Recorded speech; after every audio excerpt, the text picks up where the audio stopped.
saying that I thought that was to Justin. I know, right? Well, that's to you, my friend. Hello, everybody. Is my video on? It is not. Nope. How do I turn on the video? Hold on. On the bottom left, there should be a button that says Start Video.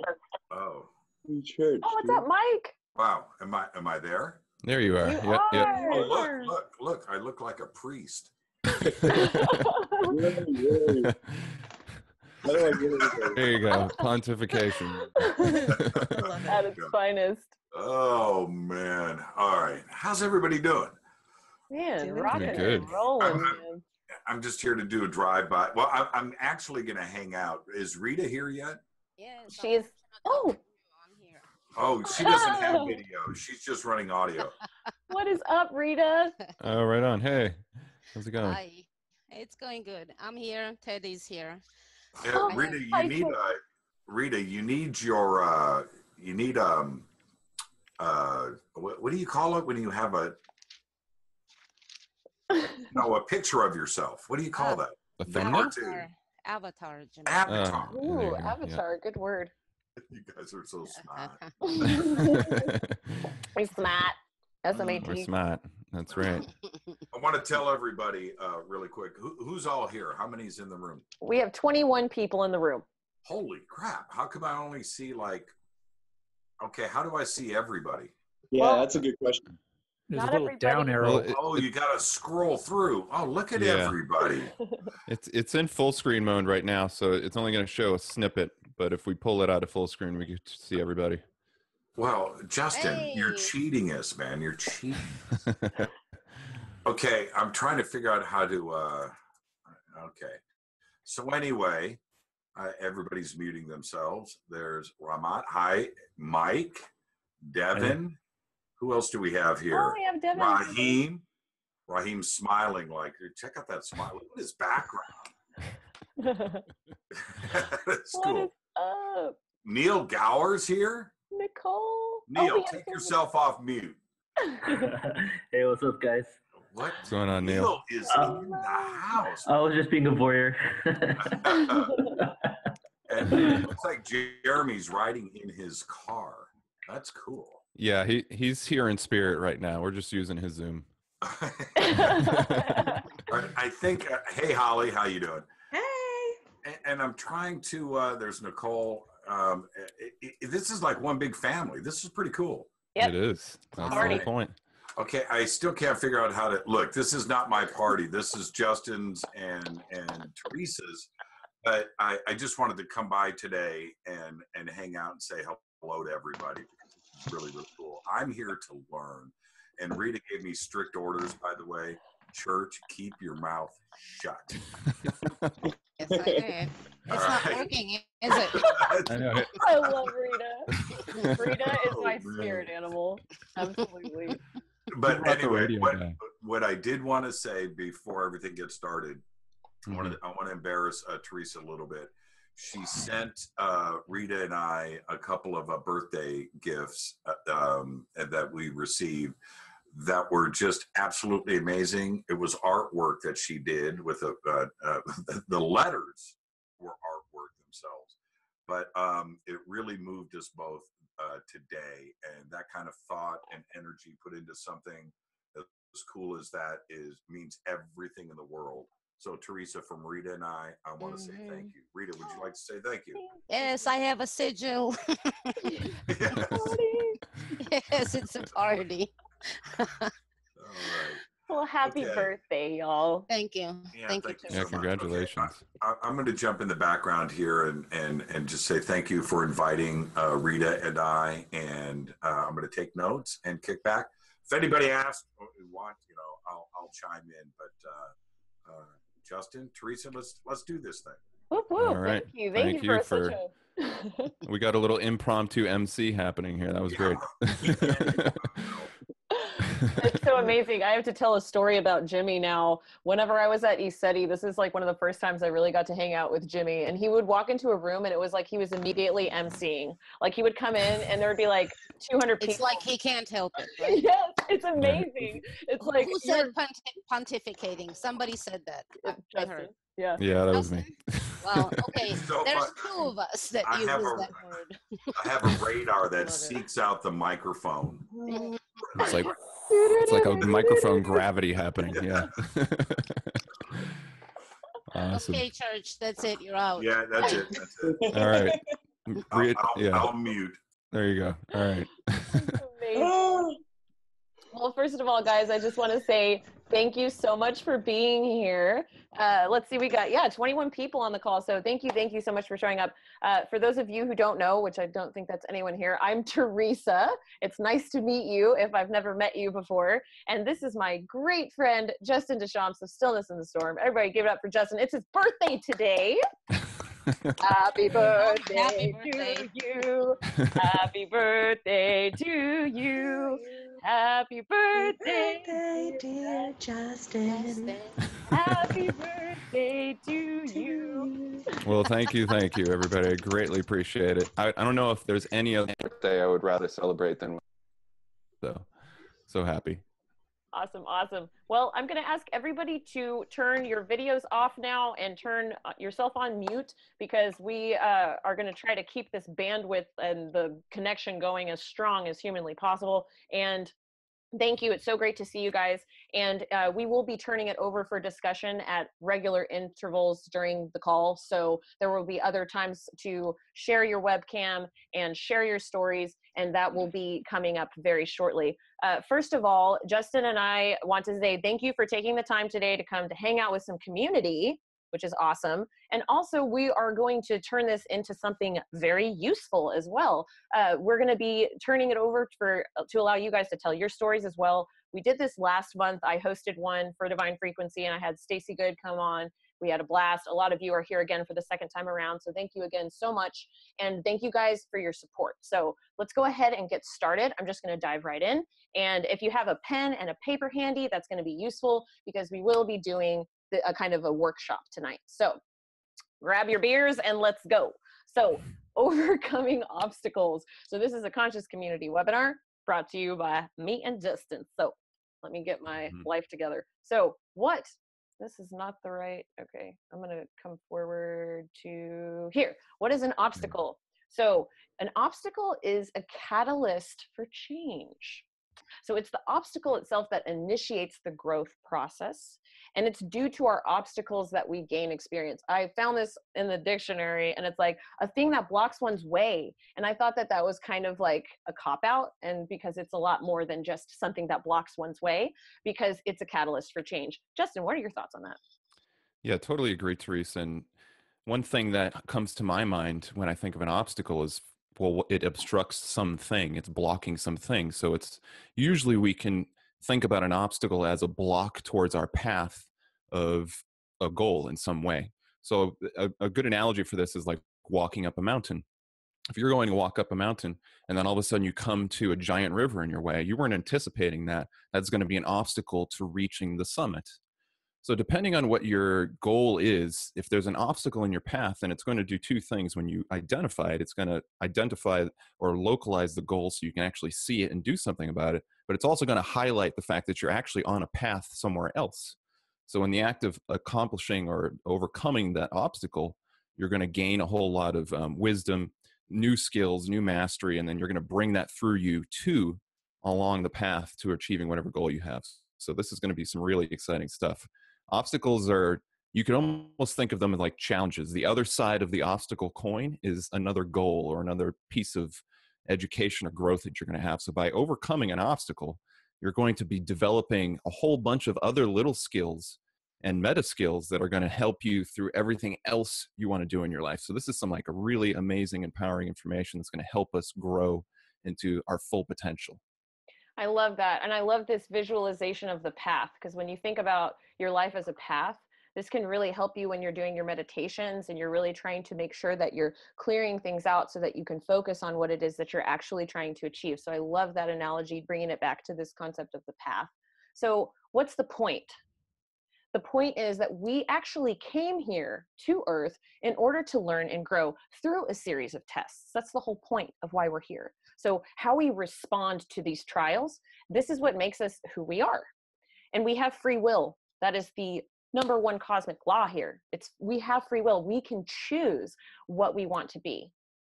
We have that choice. So how will we choose to respond to the tests and the obstacles that are presented to us? We have that choice. We can either not learn and grow, we can suffer, or we can learn from that suffering, and we can actually turn it into something valuable to us. Exactly. And you're going to kind of embed this in a really big spiritual context. So I want you to think about your life here as an education, an adventure. And just like any other type of a story, like the hero's journey, the hero is in some state of happiness, and then something happens. Usually an obstacle gets dropped in their path. And in the act of facing that obstacle, they realize all these powers and abilities they didn't have. And they usually find some kind of direction in life, some purpose. So that's kind of the whole point with this, is if we think about this in a spiritual context, then we have these really big goals that we came into this life to manifest. And by boiling down or getting more local or focused on the individual obstacles, we're going to be moving towards that big obstacle. And that's why I really like the analogy of the mountain, because the mountain, reaching the mountain peak allegorically represents reaching the highest state, your kind of your higher self, the Godhead, the Christ consciousness, wherever that happens to be. So even though we're going to be talking about, fairly mundane things here, all of this information is going to be helpful in achieving our greater overarching spiritual goals. Justin, I have a question for you. Shoot. Have you ever climbed a mountain? I have, actually. Not many. Really? But... That doesn't surprise me. It sounds so like Justin Deschamps, like, oh, I conquered mountain. I am man versus mountain, and I conquered it. It was a struggle for sure. That was during my Boy Scout years, and yeah, I was playing video games at the time, and I had to overcome a lot of personal obstacles in order to climb. Yes, that's the name of the webinar. Da-da-da! Okay, so let me come back over here. I'm jumping around a little bit because I sent myself an old version of the thing. That's okay. Okay, so what is an obstacle? So I broke this down into a few things, and so first we're going to talk about physical obstacles. I know my girl Holly's got my back on this one. Houston, Texas, Holly, because recently there was a huge flood in Houston, and man, this is a picture of some cars that they're having. Holly, where am I at? Here, unmute yourself. Tell us about what happened in Houston recently. Well, we had Hurricane Harvey come and just dump a ton of water on us, totally destroyed some of our infrastructure here for a long period of time. Looking at it as an obstacle, yeah, it's there, but it's Mother Nature. It's just what we got to do. And being in Houston and going through several of these, it's your perception of what the obstacle is. Like, this is just something we got to, we have to do. We just have. You choose to live here. You choose to deal with this. Awesome. It was bad. It was bad. It was trying. It really gives you an idea of what you need to prepare yourself for on this path. So when you using this, as you start to walk your path, you know where you're at, and you're going to have to prepare yourself for obstacles like this. Precisely. Amazing. Thank you so much, Holly, for chiming in. I knew that I could count on you for that one. Mwah, love you. Yep. So another thing that I thought was funny is like this kid trying to get the cookie jar. That's honestly the first thing I thought of when I thought of physical obstacles. I was like, I remember being a kid and not being able to reach that cookie jar. Okay, this is me at the age of, what is she, 6? Yeah. So definitely physical limitations. We have a lot of physical obstacles when we're younger because we're still learning how to use our hands and our bodies and figure that all out. And then gravity. I loved that one. Isn't gravity like one of the main physical obstacles? The biggest obstacles, exactly. I mean, you come to terms with the gravity obstacle real quick when you're a toddler and you're falling on your butt all the time.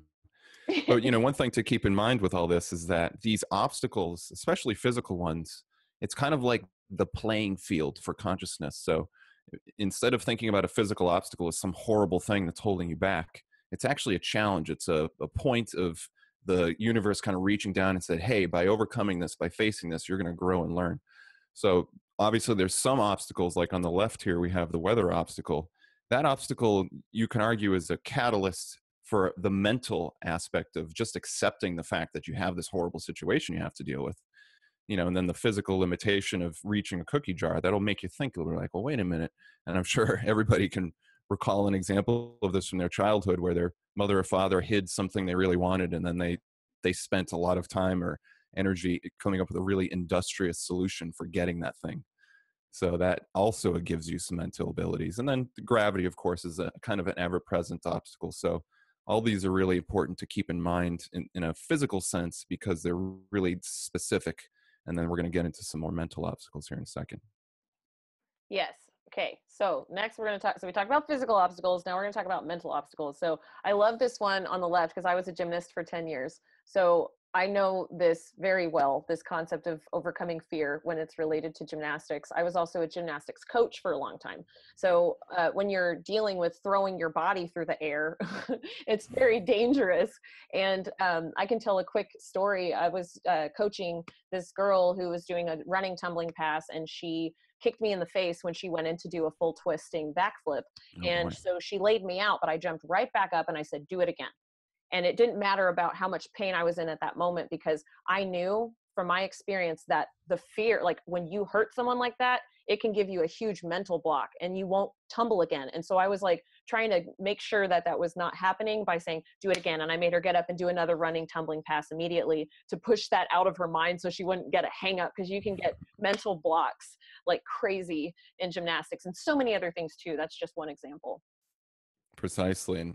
And as a dovetail into what you were just describing, when you were dealing with that experience, you had the physical aspect, but the physical aspect was really a way for you to flesh out some type of a mental thing that was going on. So one of the things that hopefully will become apparent is that physical obstacles have a mental component and a spiritual component, which we haven't talked about yet, but it's all wrapped up in one. So you might have a physical obstacle, like in the left here, we have this young girl who's kind of stressing about the fact that she may make a mistake or something like that. And she has to build courage. She has to face confidence in herself, which is in and of itself a micro obstacle in the macrocosmic obstacle of doing this challenge.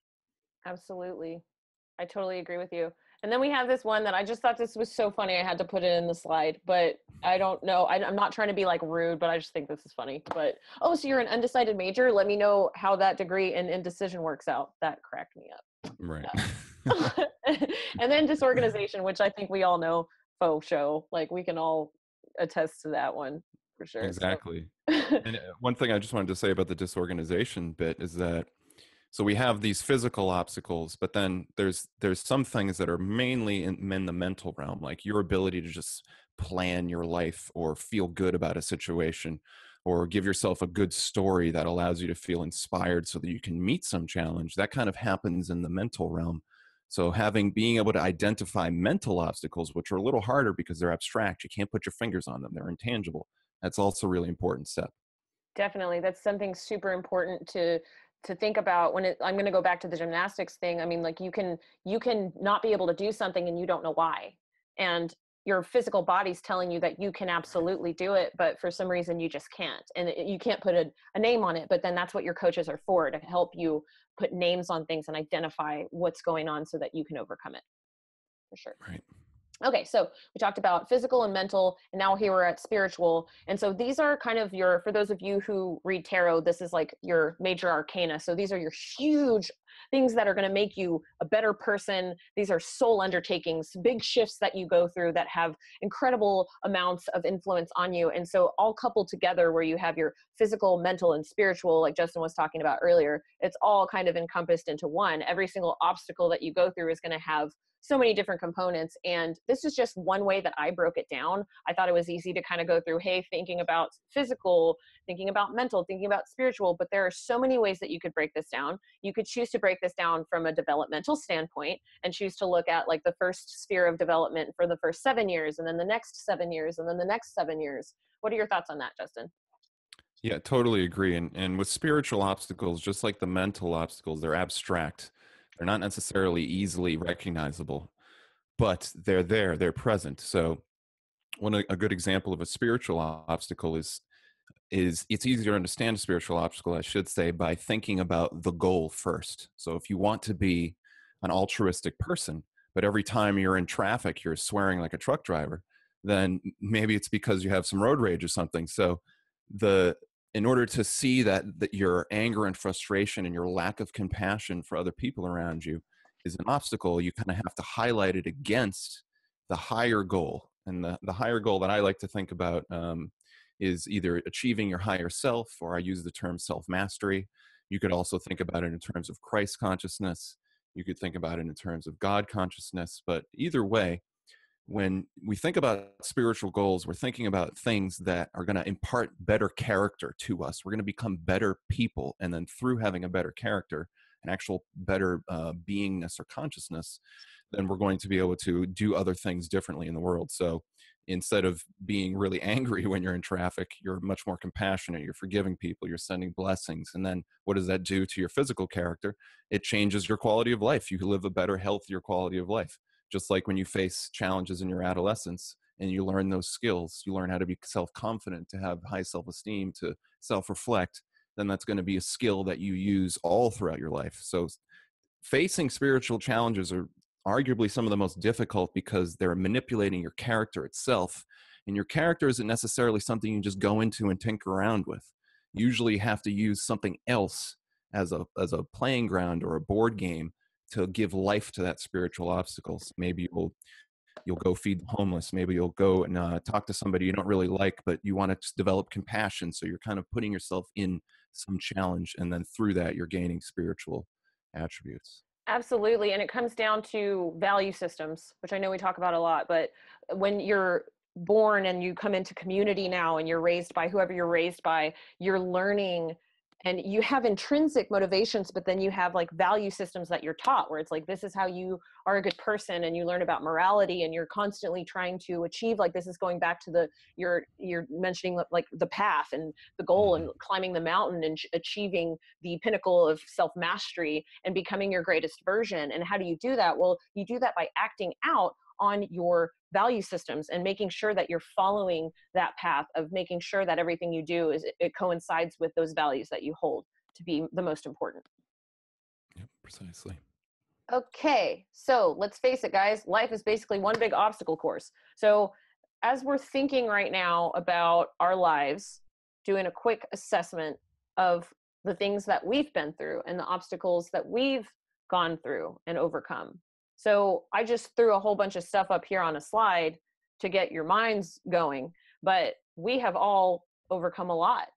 And so when you go through obstacles, you get to overcome them, which is the great part, right? So you can have this concept of, wow, I've been through a lot, but then you go, but that's cool because that means I've learned a lot. I've overcome a lot. And now here I am on the other side of all these obstacles, and you gain nuggets of wisdom out of overcoming these obstacles, which is the most important part of the whole thing. Exactly. Yeah. In the act of overcoming an obstacle or of surmounting a challenge, instead of it being something in your path, it's in your way. Now it gets transmuted. So instead of it being something that you can't move forward with because it's in your way, now it's behind you and it's actually supporting you. It's actually pushing you along. It's giving you momentum. So that's one of the amazing things about overcoming your obstacles, is that in the act of doing so, you change, you grow, and now you have that wisdom behind you as like an energetic support mechanism. And I'll offer an anecdote from my own life.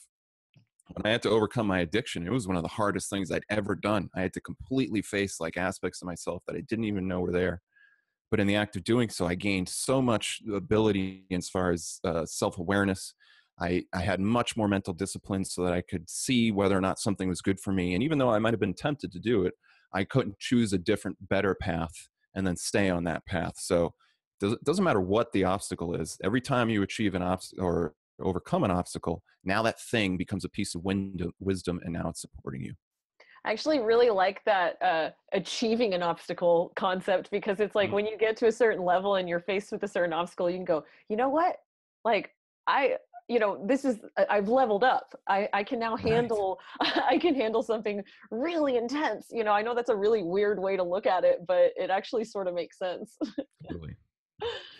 So I'm going to go to, okay, so guys, we're going to break this down into 3 steps. So this is a system that Justin and I came up with that we would love to share with you guys. So now we're going to shift a little bit into a new space where I want you guys thinking about these 3 steps that we're going to go over, and then we're going to do an exercise together. Life is a video game, Ryan. You are absolutely correct. I love that. That just came up in the chat. It's a great analogy. I say that all the time. Okay, so guys, how do you overcome an obstacle? Well, first, you have to identify it. So what? You're answering the what. What should I overcome? So denying it doesn't help. And how can you fix something that you do not see? If you don't see you have a problem, you don't see it's an obstacle, how in the world are you supposed to overcome it? So illuminate. So this is something that I like to talk about because I think that this is very true for all of us. We have sometimes what's called internal resistance. And this is when you're warring with yourself because you don't actually know what you want truly. You're giving the universe a mixed signal because 2 parts of yourself, or maybe 3 or maybe 4 parts inside of you are warring with each other, and you haven't quite decided what part is going to win. You haven't really made a decision. You have not really identified what your goal is. Precisely. So it's really important to do that, because if you don't know where your goal is, if you don't know what the obstacle is, then you can't create a way to overcome it. You won't even know.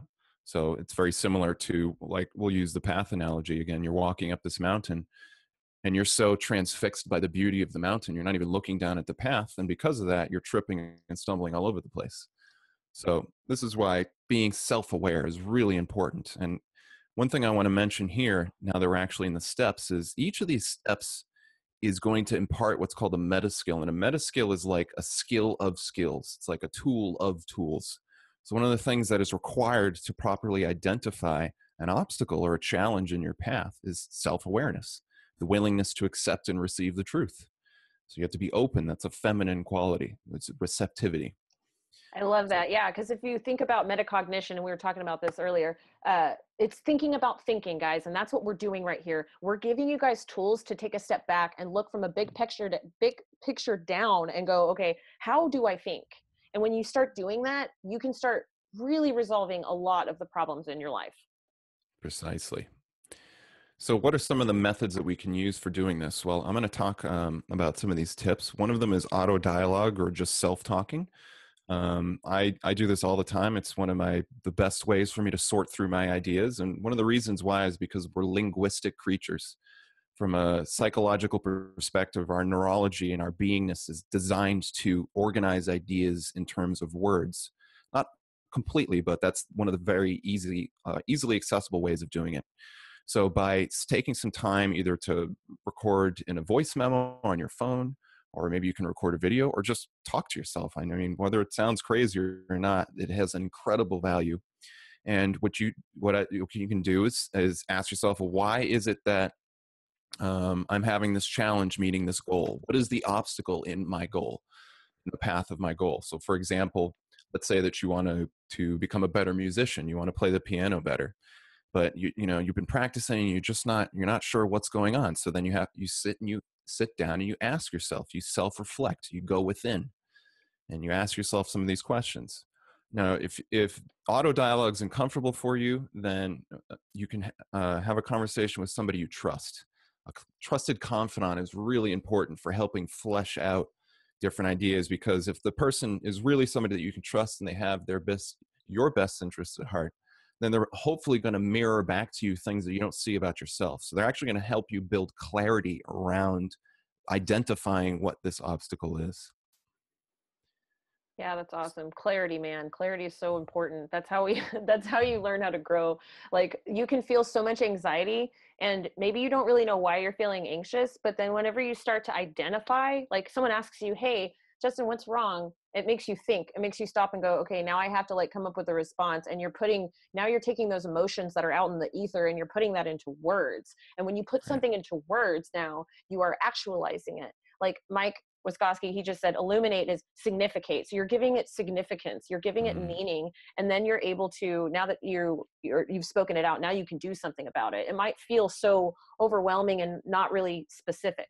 And when you take it out of non-specificity into actualization, now you can do something with it. Precisely. So having dialogue or writing things down is really important. It's a skill that you're going to want to develop as much as possible, and it's going to help you with all of these steps. And I'll just mention some of the science behind it is that when you verbalize something, when you're venting or when you're talking or when you're writing in your journal, what's actually happening is you're dissociating from the experience. You're almost creating like a copy of that experience. So if you have like some trauma that you're dealing with or facing some challenge, like let's say public speaking, it's just like the very idea of it just throws you into a massive anxiety attack. Well, by writing about it or by talking about it, you can slowly start to detach the emotional energy away from the thing. And then now that it's detached, you can start to invest new emotional energy into it. And that'll help motivate you to achieving the goal. So another tip is try to see into the core of the problem. Do an exercise where you peel back the layers. So often what happens when we have an obstacle, especially something that we've been dealing with for a long time, like smoking or losing weight or changing our habits, something that's not so easy. There's this whole story around why it's really hard and you can't do it and all of this. Well, try to peel back those layers, get to the core of the problem. Ask yourself a lot of why questions. Well, why can't you quit smoking? And then when you come up with an answer, ask, well, why is that the case? And then just keep going down. And every time you go down these layers, you're going to be bringing a coherent consciousness in with you. Gain perspective is really important. Shifting your perspective is really good. Just like I was mentioning before, when you write about it, when you talk about it, you're getting a new angle on it. And because of that, it's a fresh perspective. You can invest new energy into overcoming whatever this obstacle is. Go ahead. Yeah. So the one about the seeing into the core and peeling back the layers of a problem, I find that sometimes people can tend to assess the symptoms of a problem instead of actually assessing the problem itself. And so we can do this we help each other in this regard, where it's like, you might say that you have this problem and someone, like you're saying, you ask why, or what's underneath that. And then you just keep going until it's like, wow, that wasn't the problem I thought it was in the first place. Because the real problem is something like much, much deeper. So having that process of going through and doing that exercise, doing that inner work can uncover that one little nugget that you need to like actually get you to where you need to go. Super important. Exactly.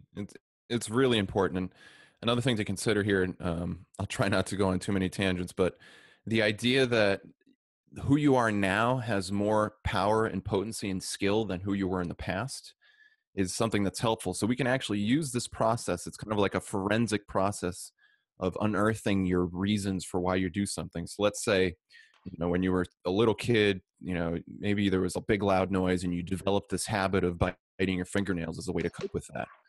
Well, all those choices and the decisions that you made were, first of all, in an emotionally unbalanced place. And secondly, you were 6, 7 years old. You didn't have a whole lot of experience on your belt. Well, now you're 20, 30, 40, 50. So now what you can do is you can bring all of that wisdom you've been gaining and bring it back into the past, reassess the reasons why you made those choices, love and accept them, and then create a new argument and a new reason base for why you want to change, which we're going to talk about here in a moment. Awesome. And that's great. So Dee, I wanted to answer your question because that's a great question. Dee has a question. She says, what if you can't access the answer, like a blank memory that has more emotion than dialogue? Does that make sense? Absolutely, Dee, that does make sense. And I can tell you from my experience how I would connect to this question. And I hope that it's what you're looking for. I tried to conceive for 3 years. I was married before for 3 years. And we tried to conceive for 3 years and it was so frustrating. And I'm like, why can't I have a baby? There was nothing wrong with me. I went to doctors. They said, you're totally fine. There's nothing wrong. There's nothing wrong. And I think what I found was like, it was because I wasn't supposed to be in that relationship. And I went through a divorce and learned that, I'm not saying that I'll never have kids, but at that time it wasn't right for me. So the answer was something much deeper than what I was looking for. This is an example of, trying to treat a symptom, but really there was something much, much deeper to the core of my soul. It wasn't my purpose. So sometimes you don't have the answers, and sometimes it takes time in order to see those answers. And sometimes we go through periods of time, those dark periods, and that is part of the temperance process. So if you feel like you don't have the answers, sometimes trusting in that and doing what you can do and having control in the way that you can have control.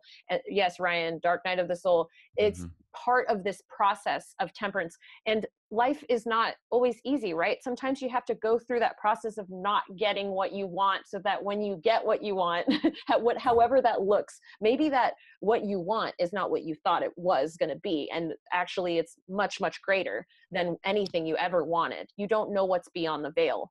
And that's part of the beauty of the simulation that we're in, is the concept of free will and making decisions and having to lean in and grow through all of these changes. Precisely. Yeah. One thing my response to your question would be, if you're having a lot of emotional energy about something and you're just feeling like the walls are closing in, and you're just not sure what the cause is or where even to start the process, well, you can pull yourself away from a situation. That would be great. So it's obviously going to be really hard to try to identify what a problem is if you're in the midst of this like war zone of intense emotional energy. You know, if you're in I'll use relationship as an example. If you're in a really nasty relationship where the home life is just nonstop aggression and high energy emotions, then having an opportunity to pull yourself out of that, even if it's 20 minutes, will help you gain a little bit of clarity and focus, because you're not going to be able to come up with a really receptive perspective if you're literally on the battlefield itself. So if you can do that, that would be helpful. Do meditation. You could do TFT or any of these other type of emotional freedom technique, thought field therapy, chanting, essential oils. There's all sorts of different methods that you can use to calm your emotional state down, so that then you can kind of reactivate your logical, rational mind and bring that in and become the detective of your own experience. Great answer. Justin for president. Okay, so step 2, how do you overcome an obstacle? You align with the obstacle. Okay, Dee Dee says, makes sense. Thank you. Is thinking of returning to that. Awesome. Thank you so much for the question, Dee Dee. Yes, thank you. You are awesome. And if you guys have questions, feel free to throw them in the chat. So we talked about what, so we identified. Now it's like why. Okay, so now we have to decide, why should we overcome it? Let's give some intrinsic motivation to that. Let's figure out why we even want to do it. So let's align, embrace that you have an opportunity to grow. That's awesome. So now we want to talk about not fighting or resisting and moving into a flow state. So there's this whole concept of this war. Okay, don't worry about fighting or resisting. Visualize the goal that is overcoming the obstacle, and align. And so if you focus on this is where the healing really begins. So when you start to ask why, it starts to build inside of you as this motivator to actually change. Precisely. And this is really important, because mentioning earlier, when you identify what the obstacle is, the other side of that cone, the consequence to doing that is immediately you're going to hopefully identify the fact that you need to figure out a solution for that. So you have another goal, like a micro goal inside of the obstacle to overcome. So to use the mountain climbing analogy, if you're walking up the path of the mountain, there's this giant tree that's collapsed and you're sitting there and it's not going to allow you to continue up the path. Well, you identify what the obstacle is, and then you ask yourself, well, why do I want to deal with this? Maybe you just want to go home and you're like, forget this, I just won't even bother. Well, then you sit for a moment, you build a story, you build an argument, you think about why achieving this goal or overcoming this obstacle will be valuable for you. And then if you can do that using your visualization process, you're going to activate, in psychology, it's called the approach mechanism. When you visualize a goal that you want to accomplish, and then you build a case or a reason why that is you want to accomplish it, you're going to be filled with positive emotions, dopamine and serotonin, and you're going to actually start to rewire your brain to deal with meeting that goal. So obviously accepting the goal is really important. but you also want to spend time and energy thinking about why. What is the reason? Why is this accomplishing this goal or overcoming this challenge valuable for you? So this is what basically I was just going over the first tip here, build a case for it. So this is when you want to write down why it's a good thing. I just went on a 36-hour fast, a water fast, because I wanted to, like, cleanse my mind and body and these kind of things. And I spent a little time sitting there thinking about, well, why would I want to do that? And I thought about, the ability to lower my hypersensitivity, or I'm sorry, my dulled sensitivity, so that I can be more sensitive. I thought about the health reasons. I thought about what that could do for my mental discipline. I thought about what that could do for just gaining a new perspective on my everyday experience. So I built a case for it. I thought of good reasons why I wanted to accomplish this goal. And yeah, ask yourself, what are the benefits? Do a pro and con analysis. And then finally, visualization. On a spiritual level, this activates you, and this is totally true. Visualization is one of our, I would say, like the primal tools or faculties that we have, the ability to visualize things.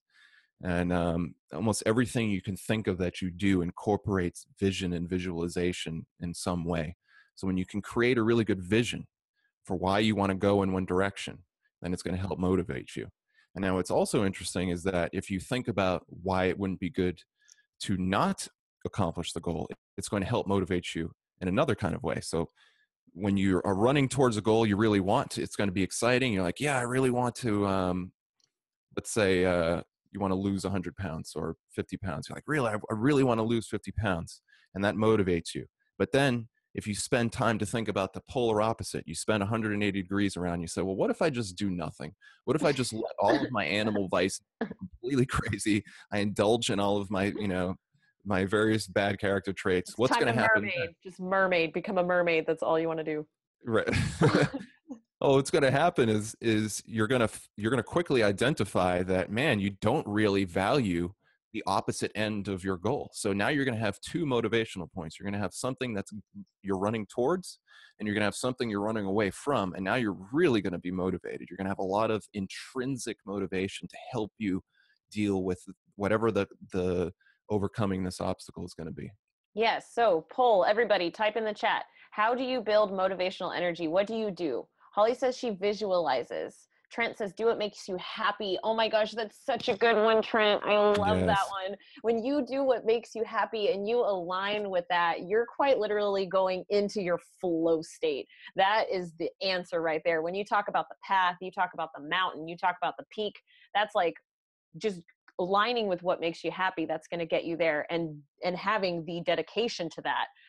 Devin says she writes a short description on paper on her clipboard, and she uses songs that are inspiring to energize. That's amazing. Rita said, let there be dragons. Rita, my dragon. Ooh, I love that. Raheem, anchor the frequency of joy. Bingo. I love it. So we're going to move on to step 3. So we talked about what, we talked about why. Now we're going to talk about how. So as you guys are thinking of these things, like in your own life, I want you thinking about things you've overcome. I want you to think about things that, obstacles that you're currently dealing with, and thinking about how you can apply it to this, that we're going through right now. How we've said, identify the what, align with the why, and now how should you overcome it? So this is actually the process of doing it, acting. So transmutation occurs when you incorporate this into your life. So this is what I said earlier. Sometimes things don't end the way you initially thought because you've gone through this whole process. You're like a different person now because of whatever you've overcome. You've expanded your consciousness, your frame of reference has changed. You have learned something. So really quick, put it in the chat, guys. How many of you have come out on the other end of some obstacle, and what you learned actually taught you that what you initially thought you wanted wasn't actually right for you? Like, how many of you have gone through that where you've gone, wow, I've learned so much. I'm a completely different person now. I don't even want what I wanted before because I have aligned with who I truly am. Holly says that this has happened to her. That's interesting. So go ahead, Justin, what are your thoughts here on this? Yeah, well, just to speak on what you were saying, I think that's a really important thing, is to be provisional with your ideas, your goals, your thoughts. in your beliefs. So what provisional means is you're kind of entertaining it. You're like, well, I don't really know if this is true, but I'm going to act like it is and see what happens. And then you can get a better idea of things. I mean, when I went initially to school, I thought I wanted to do physics, and I certainly enjoyed it. But after being in that environment and having to deal with all the sophistry and everything like that, I said, you know what? I'm kind of glad I didn't finish my degree, because that's a whole other shebang that I didn't want to deal with. So in the act of moving towards one thing, you're probably going to know yourself better. You're going to see what you value more, and then you can tailor your desires to fit those values. Bingo. Sounds awesome. You want to walk us through some of these tips? Yes, I'd love to. So when we're talking about overcoming, how we overcome an obstacle, this is where we kind of need to get into the nitty gritty. And again, like I mentioned earlier, we're going to want to use our linguistic processes to do this. We don't have to, but it's really helpful to do that, because it's really an amazing tool, especially when we get to this step, because now we need to get into specifics. Okay, so we have to be practical. So one thing that I want to mention about obstacles is that we have to make sure that the obstacle we're trying to overcome is realistic. I mean, Ding, ding, ding. I mean, if we're trying to be the most popular person on earth, then you already are, Justin. Yeah, right. then the goal may be unrealistic. The thing that you're trying to overcome may be realistic. Or if we're trying to become, we're trying to overcome the obstacle of not having superpowers. Well, you may not get superpowers in this lifetime. Stop lying to me. I know, right? It's certainly possible, but the point is that we want to be realistic. So first of all, we want to recognize that obstacles are something that we can actually probably do something about. And then when we develop a plan of action, we want to be realistic there. So for example, if you want to start a YouTube channel, you could go out and buy a camera, you could go out and buy all the studio equipment. And, if you don't have the money, you could work for 5 years and really get all the money and create a really professional setup. But man, I mean, that's kind of like the long way to do it. You could just grab whatever you have working with and just start, and then see what happens. Okay. So that's what I mean by be practical. Another thing when I say be practical, I mean, use your research. We obviously don't want to abandon the heart space and emotion and feeling. I'm not saying abandon that, but we want to use the other faculty too, which is logic, reason, and holistic planning. So if you have a goal, or if you're trying to overcome the obstacle of preparing your first Thanksgiving meal for your family, and you've never cooked anything before in your life, well, you're probably going to have to spend some time researching recipes. You'll probably have to do a few experimental cook sessions so that you can build the confidence, so that when you actually go to to cook this Thanksgiving dinner, you're going to have the skills available to do it. And you're not alone. There's a lot of people with a lot of wisdom, and I'm actually really curious to hear what some of the wisdom and insights y'all have to offer in the second portion of this. But the point is that we're not doing this in a vacuum. We have other people around us that if we make those connections and we build those bridges, then we're going to be able to draw upon their wisdom. Another thing too is believe in yourself.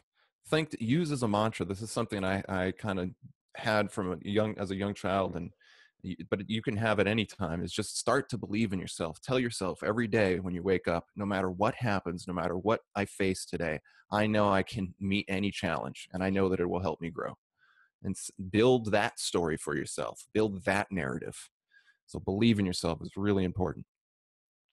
Breathe. Take time to relax and integrate this. So if we're talking about overcoming a habit, a personal habit, usually it's about 90 days for you to build a new habit, which means it's also about 90 days for you to overcome an old habit.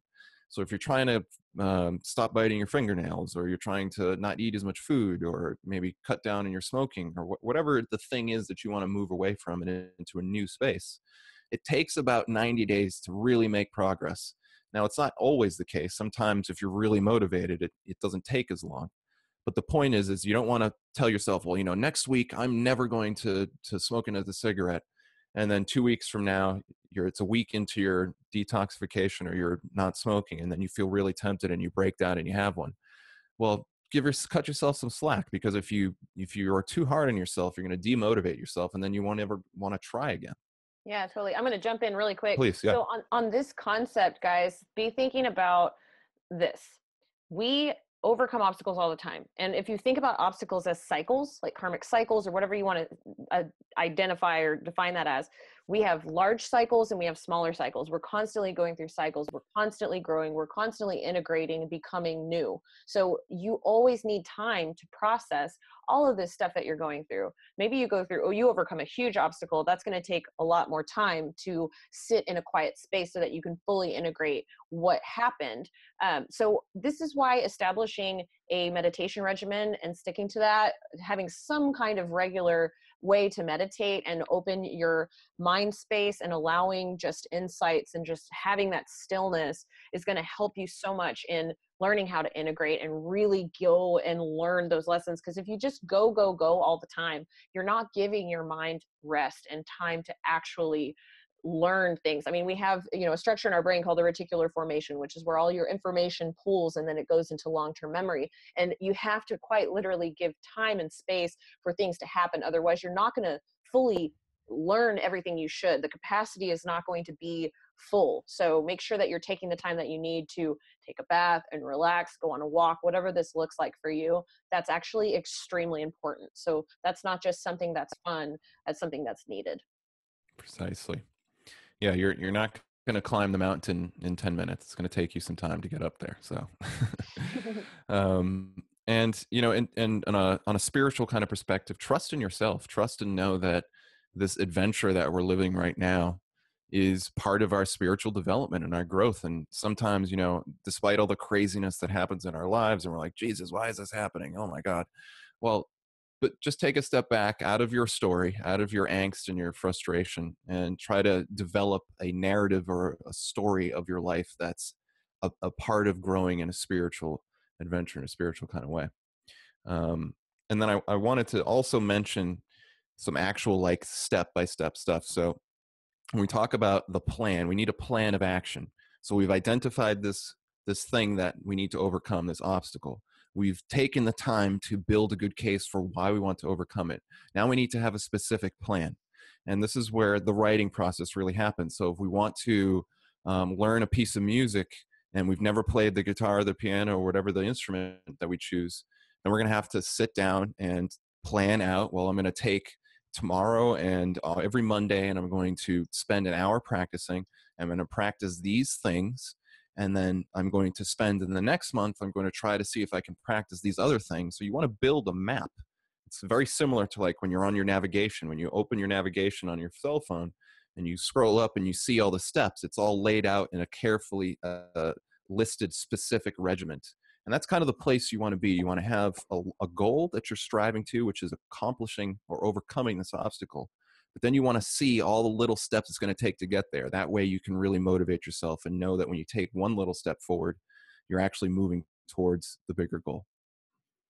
Awesome. Sounds good. So guys, we are about to shift into exercise land.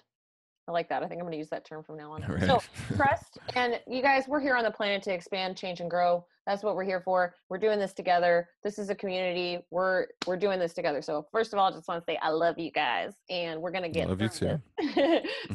So now I'd like you to pull out your pens and papers and all of things. Well, I guess everyone's on a computer, so technically you can just pull your notes up on your computer because it's 2017. But so what we're going to do is we're going to do this in a couple of different ways.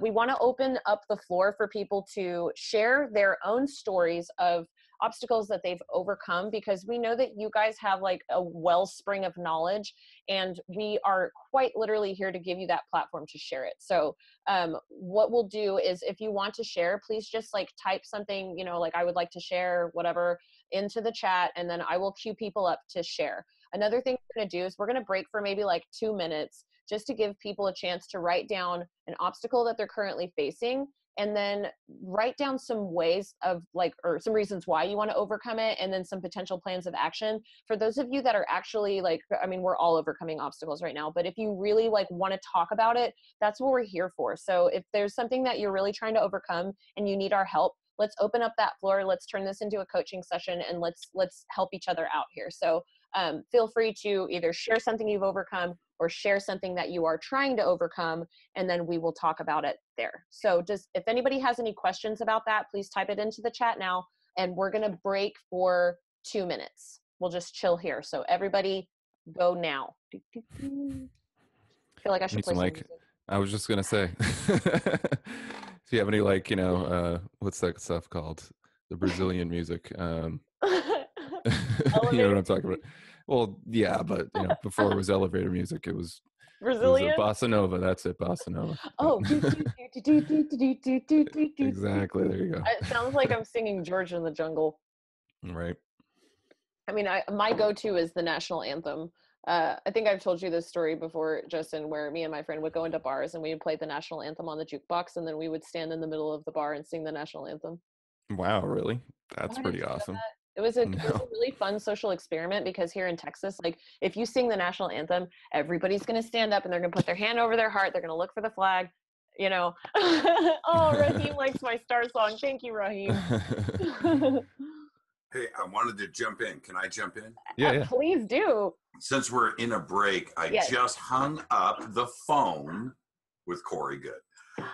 And I told him what we were doing. And he goes, dude, he's in Philadelphia. And he literally said, tell everybody I wish I was there and hello. Would you do that? I said, absolutely, Corey. So awesome. I'm not, this isn't some ego thing, right? I'm just saying. And so, I told him, he called. I'm like, dude, you're interrupting Justin and Teresa's webinar. Oh, man. And I told him what we were doing and talking about and stuff. And he said, man, okay, man, tell everybody I said hi. And Teresa, he wanted me to tell you the boxes arrived this morning. Oh, yeah. That's awesome. All right. Okay, so there you go. Okay, before Rita comes in and puts tape on my mouth. I know, right? All right, I'm out. Thanks, Jimmy. Oh, my God, you're awesome. For everybody out there, I got some crazy breaking news. It happened about 60 seconds ago. Let's hear it. And for everybody here, this is something that we're all concerned about, but this is crazy news. Are you guys ready? I'm so ready. The first arrest and charges have been filed in the Mueller investigation of Donald Trump. Really? Yes. Wow. The grand jury just laid it down right now. Dude. The arrest is imminent and scheduled for Monday morning. Whoa. So trip on that. And that's the press release from the federal courthouse from the courthouse. Holy man, okay, I gotta write that down. So everybody in Washington, you gotta love it, has got to sweat bullets for 2 days. Tell me about it. Is it me? Is it you? Is it my best friend? What's going on? And my thoughts are somebody is gonna sing like a bud. Mm-hmm. I wouldn't be surprised. All right. I'm out. Yeah, Rita just texted. She told me to hush. Okay, I'm out. There you go. You're awesome, Jimmy. This is so much fun. We're totally going to do more of these. I'm having a blast. I'm so glad. Justin, thank you for sharing your birthday with us. I feel so special that you're hanging out. Oh, thank you. Thank you all for honoring me with your presence. I don't know if I just want to spend my birthday any other way. Except in front of these mandalas. And it's so weird, to think about how technology has changed our lives. Like, we're sitting here on like a Friday night, right, we're all in like an ether space. We're all in what does Corey call it, the construct, like our own version of the construct. Yes. Oh man, I love Holly. Holly says, yeehaw, the radio starts now. Okay guys, I think that we are probably ready to go. So who wants to jump us off with some magic? Okay, hold on, I'd like to hear some insight about our thoughts on collective obstacles, unity of mankind. Ooh, that's a good one. Individuals serve in a collective effort. Ooh, that's wonderful. Justin, why don't you kick us off on that one? Okay. Well, geez, that's quite the topic there. I would say that if I can boil this down into a 60-second, sound bite, I would say that the biggest obstacles we're facing as a collective is, first of all, the capacity as individuals to receive the truth. Secondly, the capacity as individuals to speak our truth in a kind and compassionate way so that other people can actually hear it. And then thirdly, the ability to work in trust so that we can face all these problems together. And trust is like the lifeblood of any society. And trust requires clear communication. It requires a willingness to listen. And it requires the desire to align yourself to the truth and the laws of how the universe, the divine laws that make all of this possible. So I would say that that's kind of what we're facing as a people, right? And we're in this level of awakening right now where we do have a lot of individual awakening, but we haven't reached a lot of coordination. But I think we're getting there. We're at a point now where people are really, they've kind of gone over the wow phase and they've gone through the entertainment, infotainment phase, and now we're getting into a little bit more of the practical steps. Okay, how can I actually take this information and use it to improve our lives, and then work together as a community to improve the planet as a whole?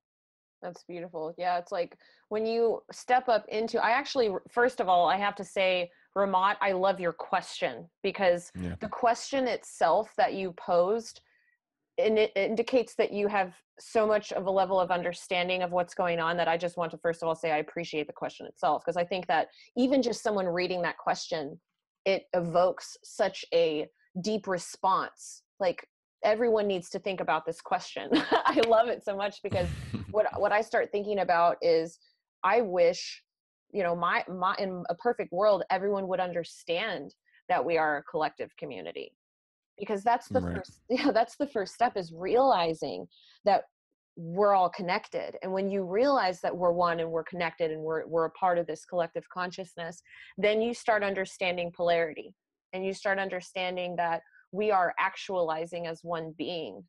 And when you lean into that, and then you start thinking about concepts of, constructs of evil and all the crap that we're going through on a collective level, you start to learn and realize, okay, we have a global responsibility. We have a human race responsibility here to, first of all, identify that we have a problem to overcome. Right. And then we need to, as a collective, start giving ourselves reasons for why we need to overcome. Right. So when you look at like what's actually happening, you go, oh my God, this is so overwhelming. But then you go, wait, we're actually empowered and we can actually do something about this. And then Justin hit the nail on the head when he said, it's about time we organize. So this is the first step. And I think that what we're doing right now is actually a great part of it, because we are coming together as a community. We're opening up a platform where we can go, hey, we're in this together. We're all on the same level here. We're all just trying to learn and grow, and we're trying to help each other out. I mean, it's insane the amount of people I've met in the last year of my life that there's just an endless well of information. So let's get organized. Let's get together, and teamwork makes the dream work. That's right, Raheem. Great question. That's right. Yep, absolutely. All right, what else, guys? Carolyn's here. My girl Carolyn. Hi, it's so good to see you. I'm so glad you're here. Welcome. That is so cool. Hi. Okay, so let's see. Who has an obstacle for us to break down right now? Anyone got an obstacle? Yeah. Unemployment. Okay. Ooh, okay. Ryan, do you want to say anything, or do you want to unmute yourself and talk a little bit about your situation, and then we can go from there? Or do you want to just kind of speak in general on unemployment? It's completely up to you. Okay. So you can unmute yourself, buddy, or you can show your webcam, whatever you want to do. We love to see you or hear from you. Yeah. Oh, I think he's saying he's going to put it in the chat. In the chat. Okay. Yeah. That's great. Well, while he's typing up his answer, I'll just say that unemployment's a tough one, because you could have a lot of great skills, but there's just not a job market around, especially these days where maybe 50 years ago you could go to high school, if you had the opportunity, you went to a vocational school, or maybe you got some college experience, and then it was very easy for you to get a job. Relatively speaking anyway. Well, now it's really difficult. Even if you have a lot of skills, it may not be easy for you to get a job. So I think one of the things that can be helpful in overcoming this obstacle is spending some time to self-reflect, and what abilities do you have? What passions do you have? Where would you like to be? And see maybe if you can develop some skills to get there. Another thing too is be industrious and creative, because there's a lot of ways to make money via self-employment techniques. So you could, obviously, as a media person, I'm going to draw upon the things that I'm thinking of. So you could create a YouTube channel, you could start a podcast, you could start a writing campaign, you could write a book, you could do things like this. If those skills aren't if that's not something you're passionate about, the skills you have, there's all sorts of needs that need to be met. And as a very wise woman told me many years ago, that if you can find a need and you can fill it, then you may be able to make a business out of it, and that business may become very profitable. Ta-da! Yeah, I can speak to that too. I remember when I graduated from college in 2008, it was really hard to find a job. And I went from, okay, oh, cool. Okay, he answered. Basically, I can't find a job even with my master's and 2 bachelor's degrees. Wow, sorry to hear about that, buddy. I know that can be very frustrating. I have a lot of debt to pay off. I worked Walmart for 2 years and ended with a bad back injury. Wow, you've been dealing with a lot of obstacles, Ryan. Holy crap. But I discovered I have a passion for spirituality. That's amazing. And creative works like science fiction writing and sketching. That's so good. Oh, And it can wow. be depressing sometimes since little to no money. Yeah, amazing, Ryan. It's amazing like how when you go through trials, like it's tempering you, but you're actually getting in alignment with like what you actually want to do. And so the problems that it sounds like you're dealing with right now are related to money. And something that I've learned recently is I actually went to this webinar that was super useful. And she was talking about how we create our own blocks with money because we have these belief systems in our own minds about what we think like we can make and not make. And she was talking about how if you run your own business or you're like trying to do, it sounds like you might be trying to do like creative works on your own, right? So you're running your own business, like you can block yourself. Okay, yeah, you can block yourself sometimes from making money because you're actually telling yourself subconsciously that you can't make money. You're telling, you might be telling yourself subconsciously that the only way you can make money is by finding a job having to do with your master's and your bachelor's degrees, and your anxiety from the stress of needing that money and going, I have this debt. It's very stressful and anxiety inducing, right? And so this is going back to what Justin was talking about earlier. When you try to sit into a stillness space and push that anxiety out and go, take those thoughts, hold space for them, but put them out for a second so that you can come into that logical frame of mind so that you can start thinking logically about how you can get out of that situation. You can start going, okay, I ask myself a question. Do I have limiting belief systems that are holding me back from making money in my own business? Am I actually engaging in the activities that I need to engage in order to make money? Or am I wasting all of my energy somewhere that's not fruitful? So a lot of the times, like 20% of what we do with our time is going to give us 80% of the money we're going to make. So think about what actually makes money and do that. Precisely. Yeah, exactly. Those were all great pieces of advice. I'll share that. And so in regard to the process that we laid out, it doesn't sound like you need help with identifying the problem, nor do you need help with motivating yourself or why you want to overcome this problem. It's the details. It's the practical stuff. Like, how do you actually do it? And obviously there's kind of 2 ways that we can go about this. You could find some job that allows you to make money, but it may be like not the thing that is your passion. And then there's the kind of the ideal where you want to go, you want to live your passion. And sometimes we just can't get to that second place first. Sometimes finding our ideal passionate job isn't going to come right away. I mean, when I started my awakening in 2010, I didn't want to work a job. I quit everything. I was like, I'm going to go live off the land. It's going to be great. And well, 2 months later, I had to go get a job because I was broke. And I had to go work in a call center. And I didn't really want to necessarily work in a call center. But I used that as an opportunity as a step forward on a greater goal, which is the goal of reaching my passion. So I would say that if you can kind of create a story for yourself wherein you identify the ideal place you want to be, and put some energy into that, but also allow yourself the time to take a little baby step forward. Right now, what's more important is getting yourself some stability. Once you have some stability, then you're going to have the calmness. You're not going to be as stressed, and you're going to be able to pour a little creative energy into building a vision for yourself that allows you to achieve maybe the higher goal. I think if I remember correctly, you had some passion for writing and science fiction sketching. So maybe there's a way to put out some feelers online, or put out some advertisements, or even go to some recruiters and look to see how you can start producing some materials for that. So eventually the making money and your passion side can come together. And and then you can start to do that. Yes. So Jimmy wants to jump in really quick because he has something to say. And before Jimmy jumps in, I just wanted to add, if you start giving away things for free, like find easy things that you can give away for free, that will start to come back to you as well. Because I know you have a Patreon and that kind of stuff, Twitter following. So give some stuff away for free and that'll generate stuff. So go ahead, Jimmy. What's up?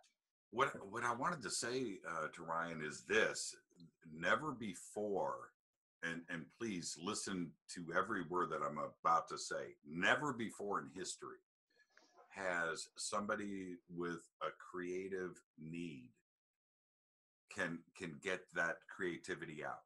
You don't need, if you want to write science fiction, you don't need a publisher now. You don't need somebody to tell you no. You don't have to do that. You can self-publish. You have Amazon. What you need to do is write.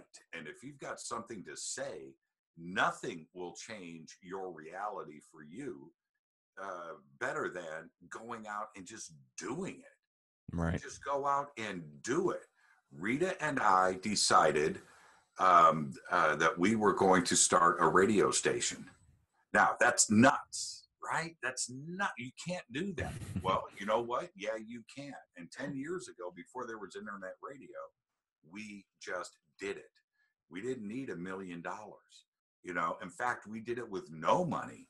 And we did it, and here we are today. You can do it, whether you're a screenwriter, you're an actor, a comedian, a filmmaker, you want to make a television series, you want to make a film, you want to play, you want to write a book, you're in a band, you want to release an album, you're a radio host, and you want to everything that I just named right now, you can go and do right now for nothing. All you have to do is change your own reality. Go and write that book and publish it. And believe it or not, you can make money right now with what will bring you your bliss.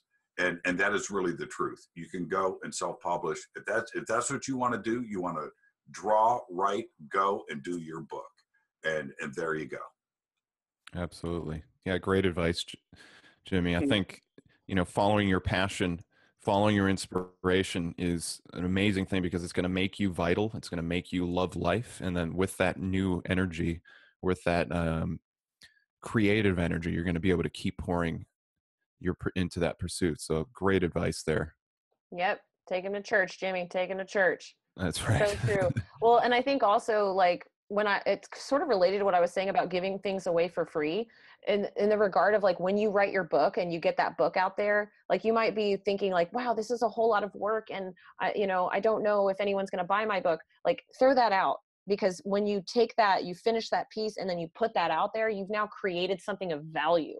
That's not going to go away. That's valuable in itself. And then you can, when you hand something over to the universe and go, here you go, collective consciousness, here is this book that I wrote, you have now opened yourself up to a brand new channel to receive back. And until you do that, you can't receive anything back until you put something out there to receive something back. So there's an exchange, there's an energetic exchange involved for sure. Right. Exactly. So yeah, and to kind of expand this to any type of an obstacle that deals with, passion versus practical needs, try to make sure you're having both. I mean, I'll share some from my experience. Right now, I'm in the process of revamping Stillness in the Storm. There's a ton of work that needs to go into that. I'm also having to maintain everything that makes Stillness in the Storm what it is, which is already a full-time job. And I have like very little time to do the research, the writing, the art, the video making, all the stuff that really excites me and inspires me.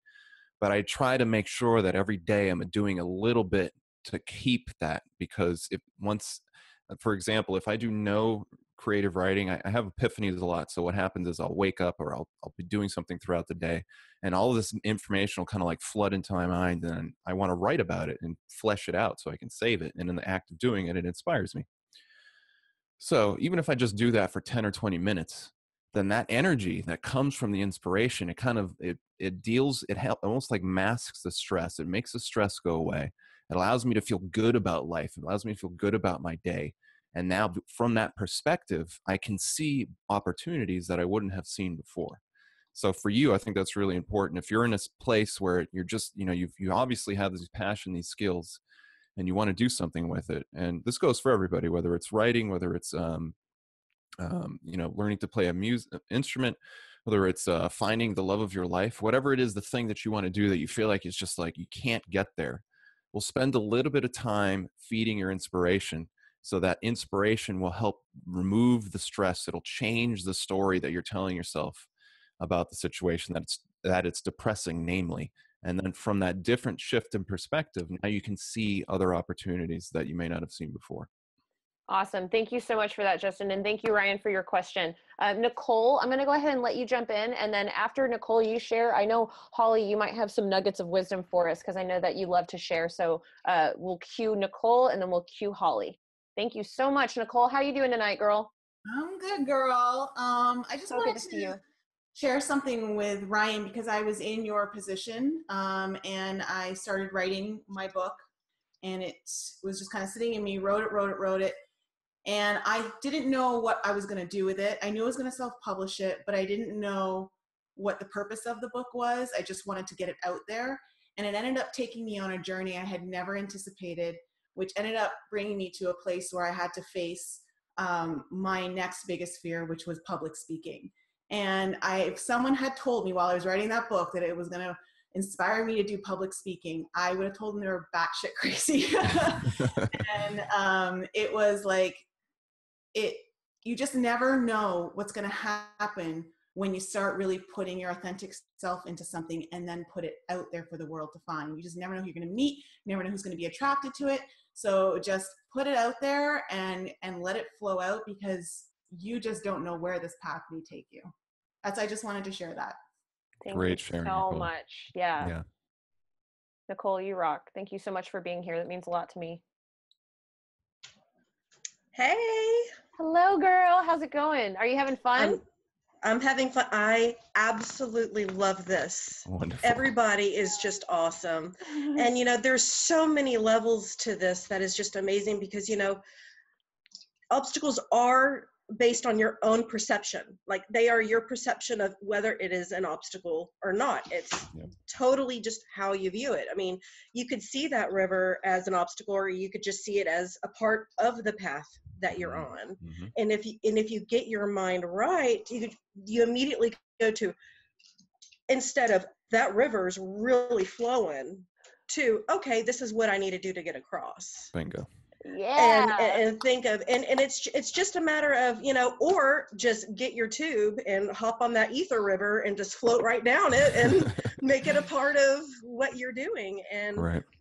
I always say, when one door closes, another opens. And this could be his blessing in disguise that's given him now the opportunity to be his creative self. And, right.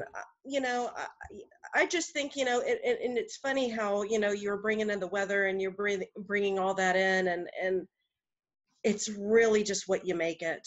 It really is what you can make it so small, or you can make it huge and obsess about it and just focus on that. And you have to visualize what you're getting to and accept change in that path. Mm-hmm. You could be set on, like, this is what I'm going to be, just like changing your majors. This is what I'm going to do. Mm-hmm. And then you have that realization of, that is not my calling. Like, right. that is, and you have to accept that. So that's sort of like floating down that river and, mm-hmm. and just going where change takes you. Yes. And then no longer an obstacle. It's not an obstacle. It's just a part of who you are. Going through my first divorce, I thought my first marriage was an obstacle. It has made me who I am. Amen, girl. Mm-hmm. Preach. And even though it was the hardest time of my life, and it was the most pain I've ever been through, I wouldn't change it. I would not change it at all. Thank you Agreed. so much for sharing, Peace. Holly. You're go. so cool. You're so cool. Thank you. Right. You're just like a well of wisdom. Holly is amazing. She has 4 children and she raises them like to be conscious. And it's just so freaking refreshing. I just love you so much. Okay, so we've got Raheem is going to go, and then Mike is going to share some Law of One wisdom, which I'm super excited about that. So let's see. Yes, Raheem, if you want to jump on, you can share your screen. And then Holly, I'm going to ask you to turn your video off so that we can, I love you. Thank you. You rock.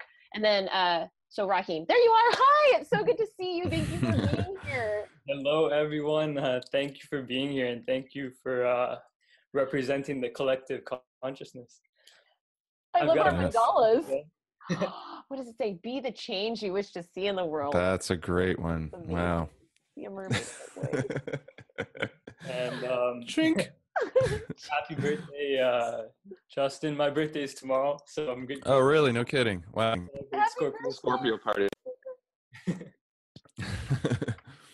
Yeah, I feel it's so great to be a part of this. And I'm grateful that we have this extension of consciousness, which is technology, which is connecting us all together, even though we're already interconnected. Mm-hmm. And we are one. And I'd like to take the conversation to the next level. And an obstacle that I have to overcome and face right now is integrating our multidimensionality. And right now it's like I'm tuning into, this conversation digitally, but I can see from like behind my screen, I'm integrating my new psychic abilities, which is like being able to see beings and like, having that psychic vision and like just trying to like stay centered from a human perspective and welcoming these new abilities and seeing them as gifts. This is a challenge that I'm facing right now. Certainly. I'd love to hear your thoughts on that. Yeah, that's a great question. Sure. I'll jump in here. So just to make sure I'm understanding you correctly, you're saying that you're actually having visions, or you're receiving messages, or you're having a new level of perception you didn't have before? Yeah, it's more so integrating like clairvoyance and clairsentience. Gotcha. Okay. Well, I would say all information, just kind of from like a science perspective, all information needs a fabric to weave it together, like a web. And the better that you make that fabric, the more you can receive this information without kind of going crazy, So a really good example of this is a psychedelic experience. A lot of psychedelics, what they do is they break down our preconceived notions of things, the automatic identification and categorization processes we have. So we're being flooded with all this new data, and it's very easy to be overwhelmed. And same thing when you're going through like a spiritual awakening, you've emerged from this cocoon and now you're a new person. I would say spending time to develop your mental skills. Obviously, emotion and intuition and insight is really important, but we also want to have the other side of the balance. We want the analysis, the logic, the reason. And the word logic, what it literally refers to is a holistic system to integrate or bring into oneness many things that are separate. Okay, so it's not this kind of like negative thing that we've been told, principle of logic. So what you can do, what I would suggest, is sit down and start to write down some of these experiences, or speak to yourself, or maybe have a conversation with somebody that you trust, and see if you can figure out a theme or a way to start linking all of these experiences together. What does it mean? What does it mean to you? What does it mean in your relation to your process and your mission in life? What is your mission in life? Is maybe this information changing the way you think about life? So what do you think about that? I think that's wonderful. And I'm happy to know I actually spoke to Ryan Cropper about this. Teresa is familiar with him as well. Yes. And yeah, he made me see it from a different perspective and realize how, this is becoming more natural. There are beings out there that are fully integrated with this. And I'm doing the best I can to see it from the angle of like, this is a gift, and it's, I'm here for this reason, so that I can have this level of interaction and communication with these beings, so that I can provide insight and healing for, the people of this planet. Yes. And this will expand too. Like, it's exciting when you first come into your acknowledgement of your abilities. For me, this happened when I read this book called Journey of Souls. I don't know if you've heard about this, by Dr. Michael Newton. And I started having spontaneous out-of-body experiences. I was able to hear spirits. I was having insane, I mean, I've always been clairvoyant, but my clairvoyance went ramped up. I mean, I started being visited by my spirit guides. I wrote a book actually about this because it was so intense for me. And it sounds like you're going through something similar where you get fired up, you get excited, you're becoming more, you're stepping into who you are. And so what I did was I took this very seriously, and I said, okay, this is an opportunity right now. So what I did was I chose to take on a regular meditation regimen. This is going to help you expand your skills. It's going to help you sit into the stillness so that you can manage this in your life. So what I recommend for you, and I recommend this for everyone, I'm going to send it in the chat. This is Deepak Chopra's Meditations for Transformation of Higher Consciousness. Copy and paste that into YouTube. It's free on YouTube. I listened to this meditation. It's like 30 minutes long. I listened to it every single day for a year. And I meditated every single day for, over 30 minutes. At some days I was up to an hour, hour and a half. You can do this guided meditation, but I strongly encourage you to sit in meditation right now because you're integrating new aspects of yourself and you need time to process this. It does take time to process, and it can be exciting, but it can also be shocking. You've shocked your system because you're awakening. You're going through an awakening event. You're going through an awakening process. I think it's wonderful that you're reaching out to the community right now. You're talking to Ryan Cropper, who's a wonderful well of resource. You're up here, you're talking to us, getting into your community, talking to other people that have similar experiences. This is going to help you so much. So you're doing all the right things, I would say, right now. Mm-hmm. Thank you. Absolutely. Thank you so much for sharing. Yes, definitely. I look forward to talking to you a lot more. And you can always email me too at thedivinefrequency@gmail.com. In divine timing, I shall. Do it, dude. Yes. So we have, so Mike, what's up, buddy? So good to see you. Thank you for being here. Hi. Can you see me? Yep. Can. Okay. All right. So I think I should start out. Some of the ideas I want to share are very, very similar to what's been shared already. But I just kind of want to put in a slightly different terminology to explain what I feel like makes the most sense in the Law of One philosophy. So first of all, I think it's helpful to consider that the present moment is always whole and perfect, and that nothing at all is not as it should be. Nothing is not divine, and and so there's a quote. I don't know if I should read the whole thing here. Session 18, the Law of One. The question is about what is the proper role of an individual self in its worldly activities and growing more into the Law of One. And the response is the proper role of the entity in this density is to experience all things desired, then to analyze, understand, and accept those experiences, distilling from them the love and light within them. And nothing shall be overcome. That which is not needed falls away. And they say a little later that the reason it is unwise to overcome is that overcoming is an unbalanced action, creating difficulties and balancing in the metaphysical dimensions. Overcoming thus creates further environment for holding on to that which has apparently already been overcome. Mm. So the basic idea is that it's how attached to something are you? Mm. And if you're getting really attached to the idea that something has to change, you might be creating an extra obstacle for yourself to get to that point. Yep. Absolutely. Yeah. It comes down to transmutation. It's like, instead of overcoming obstacles, really you are becoming new. You're making yourself new. Right. There are so many different ways that you can put this. And it's funny that you bring this up because Justin and I literally just talked about this last night. Because we were like, really, you're becoming new. You're expanding, you're shucking off. You're the caterpillar, the cocoon, and the butterfly. So you're not really overcoming something. It's not, you're making it go poof. Right. And I was totally interpreting this in the terminology of the tarot too.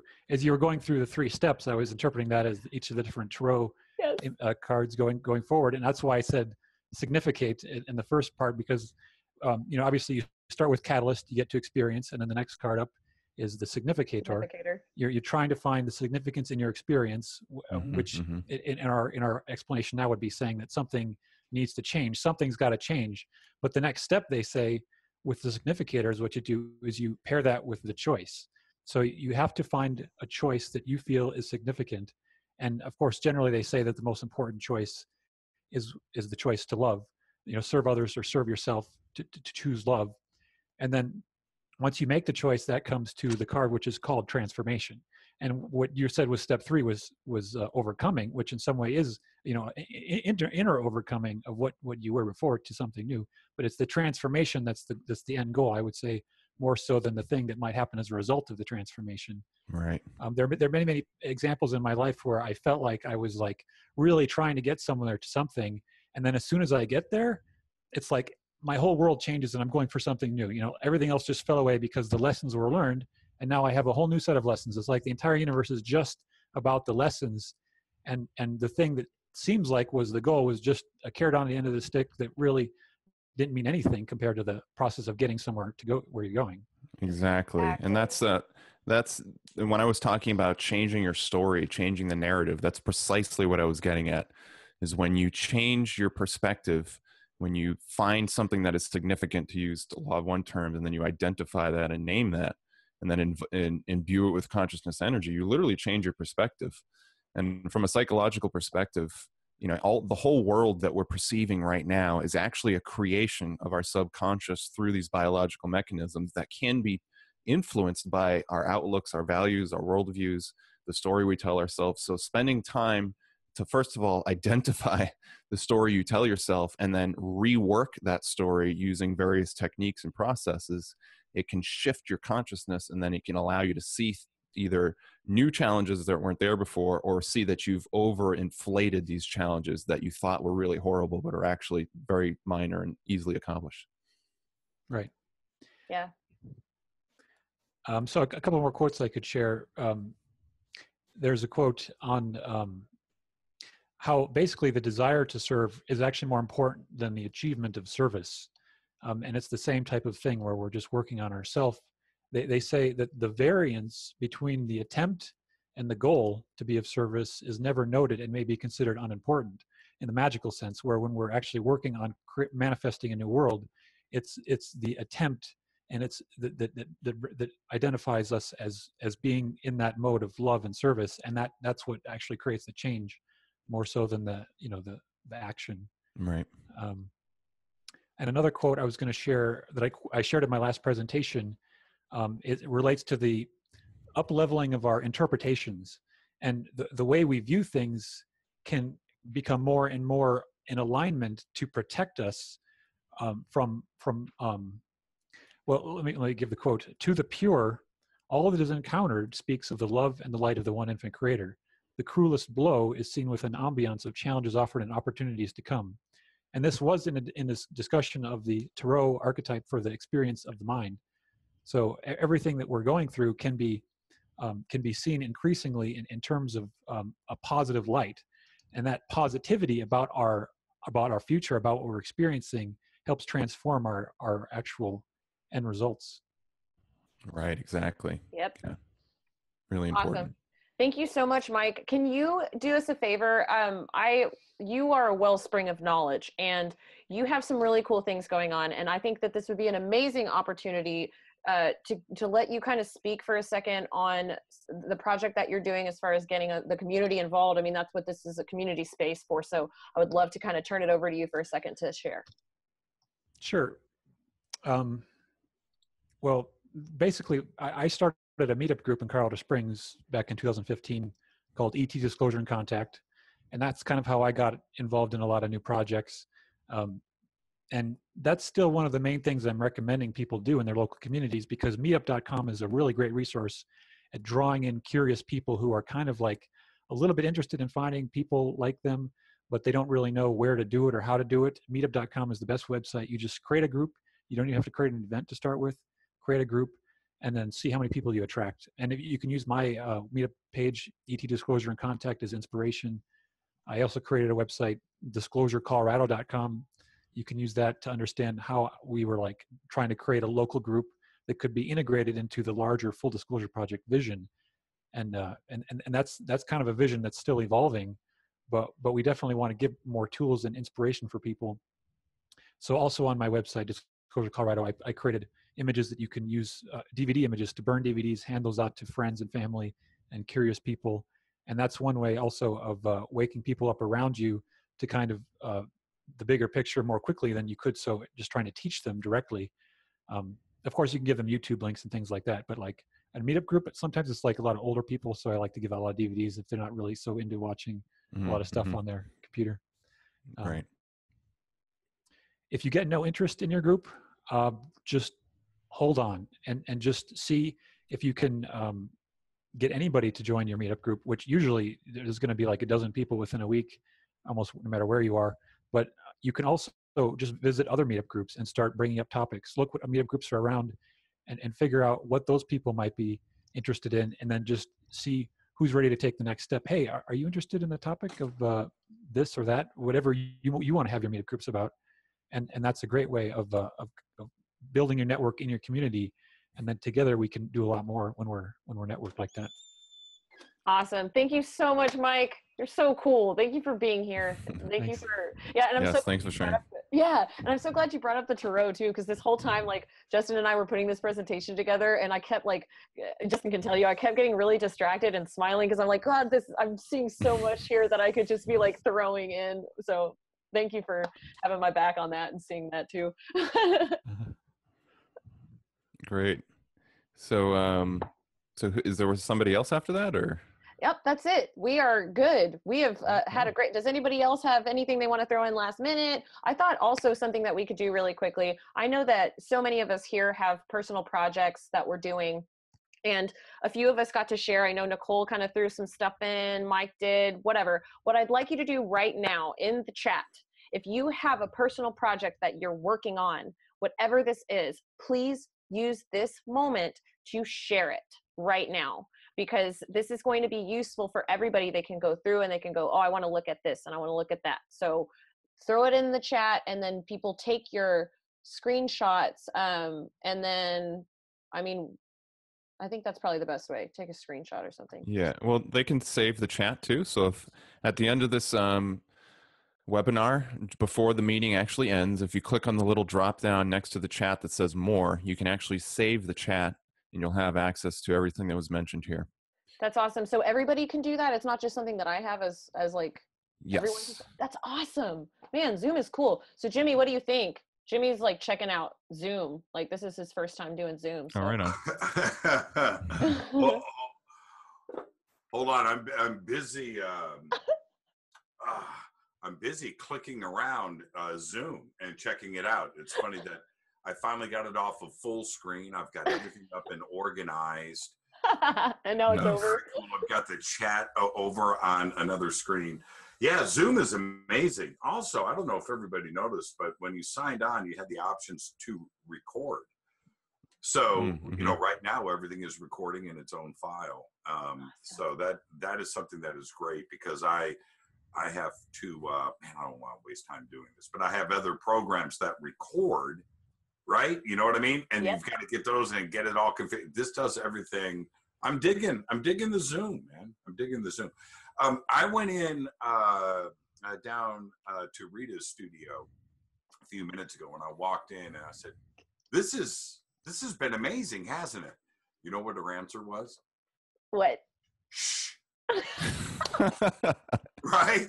I was like, man, dang. Dang. Yeah. So it's like that. Rita, jump in really quick, honey. Rita. This is so fun. She's clicking right now, probably. Yeah, she's probably in the chat. Yeah. But you know, I did my best to bite my lip and listen in, because one of the cool things about this, and for everybody that's here, is to sit. You don't have to worry about anything being said. You know, you could just go and talk, and that's oh man, that is just so cool. Just to, you know, listen to not only advice but tips, because we think about this stuff all the time. When we talk about obstacles and struggles, I got to tell you, nobody. Well, we all. I want to say this in a polite way. we all go through shit every day. We all have our personal problem. There is nobody out there that is running around with unicorns and rainbows all day long. It's life does not work that way. And so when I hear all of that, I look back and think about all of the obstacles that Rita and I have had. We've everything that was talked about today. I'm just sitting here going, yeah, I did that. And like I said, I was biting my lip going, well, okay. Yeah, well, we got divorced. We did that. Right? Unemployment, we did that too. Struggled to find a new gig. You know, all of these things, we all do it, you know. And so my advice, because even today, Rita and I struggle. We bicker, we fight, we do all of those things for the common good of the family and the business and our marriage and everything else. But we all have those. How do you overcome them? I'll tell you, the best thing, if I have advice, is don't procrastinate. You know, don't do it. Don't do it. If you've got issues, whatever they are, it doesn't matter how small or how big, confront them things, because nothing will make you feel better than getting something done, right? And getting an obstacle out of the way. And it's always the little things, you know, it's always those little things. And we all have tons of those. So that's all we do.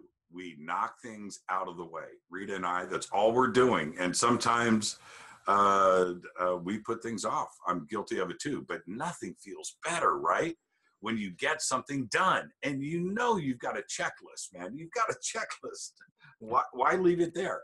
The only thing that is going to change your life, change yourself, change your relationships, and you know, to become that light being that is walking around glowing and that people want to be around, is those that go out there and do something about it. And it's really the truth. And when you start doing it, I said this the other day, and I mean this, if there is advice. Sometimes when you want to change your own reality, or you've got issues in your life and you've been putting it off, when you start to make those changes, it may take 6 months, right?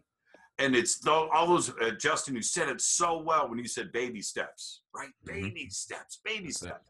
But then suddenly, you know, 6 months later, you look around and you're like, wow, all those doofus friends that I used to have, they're gone, right? My job is better. My life is better. I'm living a different life today than I had 6 months ago. This actually works. And it's because I put in the effort, and then things start to become easy. It's a little bit tough at first to overcome obstacles and to make changes. Everybody wants to be in the safe zone, right? Not confront. Nobody wants that. But in the end, after that 6 months, suddenly you're glowing. You're glowing. You don't even know it. People recognize that. People want to hang out with people that are glowing, right? Yeah. They don't want to hang out with somebody that's got a dark cloud, you know. Well, you bring up a good point, Jimmy, because it becomes easier when you choose to be a person that's going to overcome. You become an overcomer, or you become an integrator, right? You are always changing, and you've leaned in enough to where it becomes now, okay, I have an obstacle I got to overcome, and then you do it. And if you get yourself into that action-based mindset, you will always be able to overcome, because you're going to go, I'm going to lean in, and you just keep leaning in and you keep doing it. You don't stop. Exactly right. People like winners, man. You know, they do. People that are nice, positive, that manage to get things done, you know, and then you start to figure out that becomes your world. Now you are surrounded with other people that are defeating the darkness, right? And that becomes your world, and you end up feeding off of that. You know, you've got to join that world. You've got to go into the light. And like, you know what?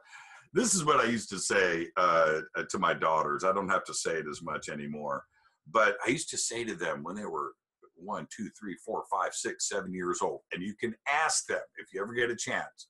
You can call my bluff, okay? I invite you to do it. I used to tell them, look, you know the difference between right and wrong.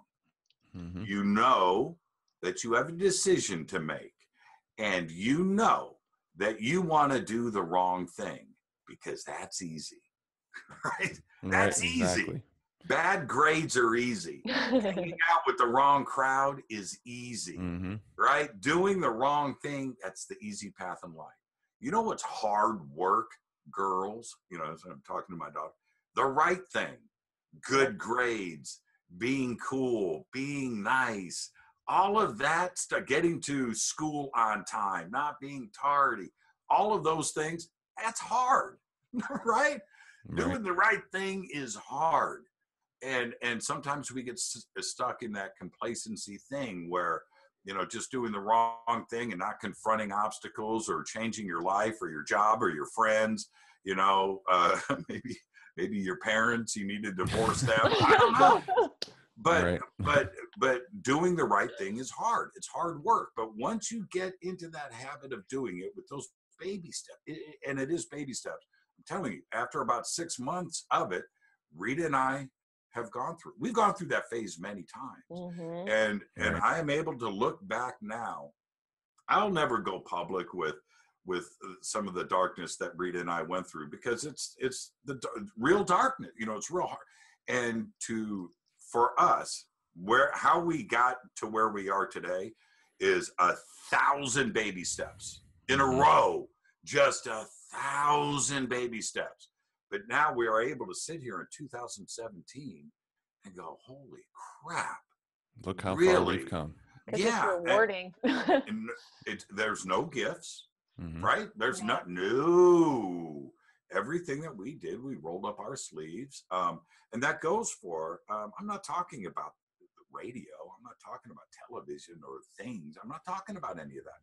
I'm talking about the success with our family, with our kids, with a house over our heads, and everything around us in our lives in general, with our friends and our health, how we eat, what we do, all of this stuff. It's a lot, man. It's a big mountain of things, but we've made those changes consciously, and I live by those. I really do. When I say that we do things, or I do things, or we live by happiness. We live by trying to be healthy.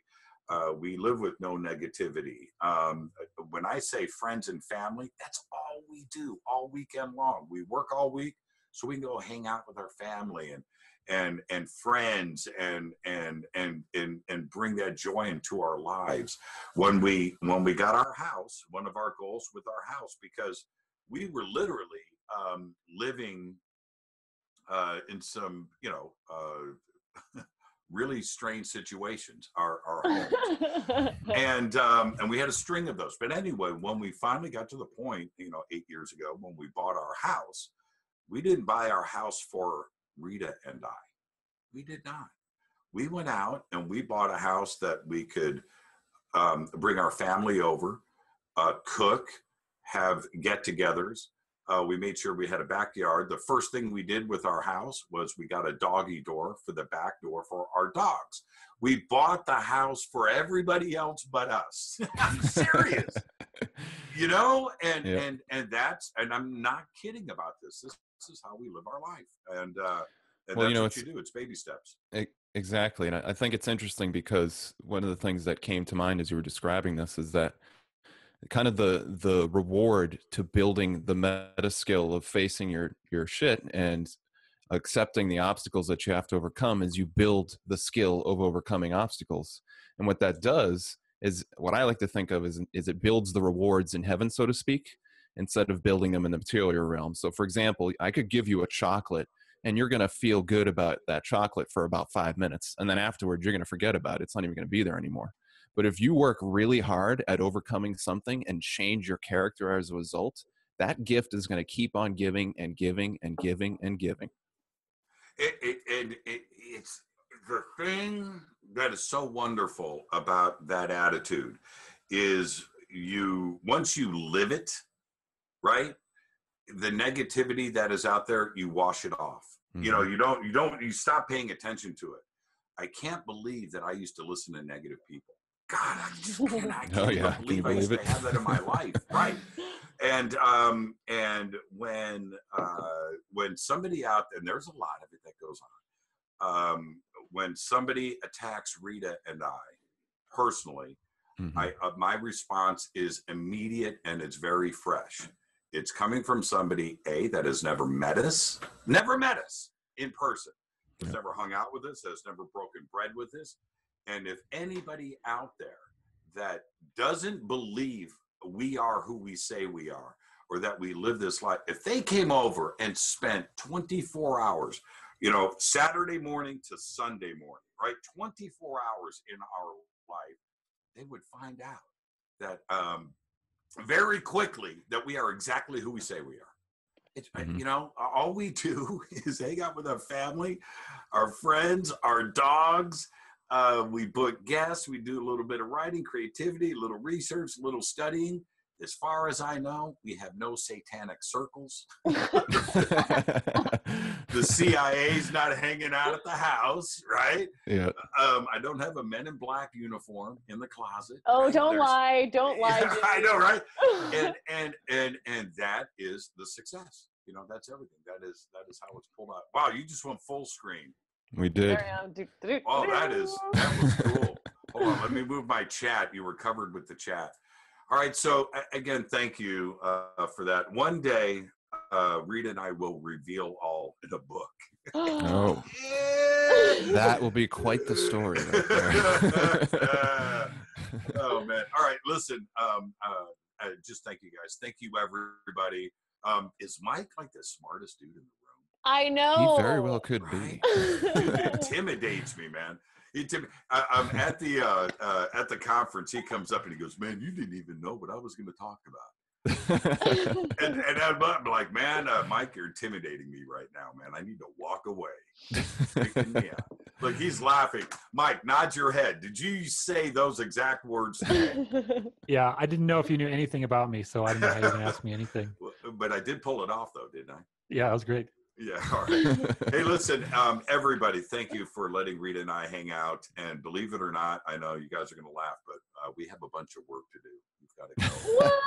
Yeah, yeah, we got to get ready for the week ahead. We have a really cool. I'm not going to do any plugs here, but our week next week. You can. I don't care.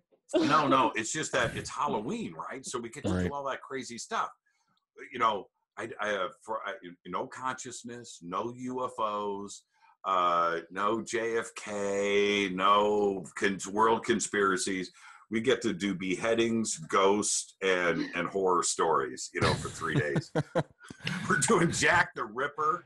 Oh man! Oh, there you go. Cool. So that'll be a lot of fun. Yeah. So we've got to go do all the graphics and all the gory stuff leading up to next week. So that's what we have to go do now.